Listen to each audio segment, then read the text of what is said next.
If you are struggling to repay your payday loan, there is a very, very small chance that you could have the loan written off, which essentially means that the lender says, do you know what, you owe us this money, we can't really get it back from you, so now we're just going to write it off and you don't owe us any more money.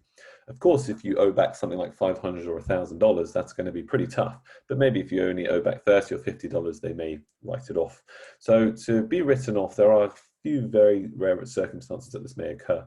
For instance, if you declare bankruptcy, you are going via court means to say that you no longer have any money. So the lender may say, well, let's just write it off. If the lender goes out of business, well, there's no one there to collect money from you anymore. So essentially it will be written off.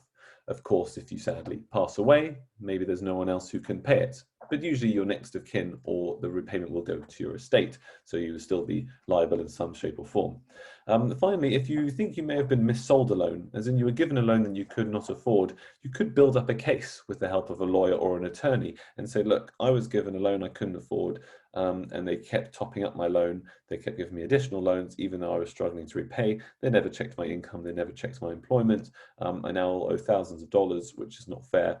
You could go to a lawyer, an attorney who puts this up in a very strong case, presents it to the lender, and there is a chance that they could write off some of your debt. It has actually happened a lot in England, where actually billions of loans have been written off for consumers for even just a few £100s. But in the US, this is less so the case. But if you feel that you have been a victim of mis-selling, you can always try this. Please read our full guide and contact us if you have any further questions.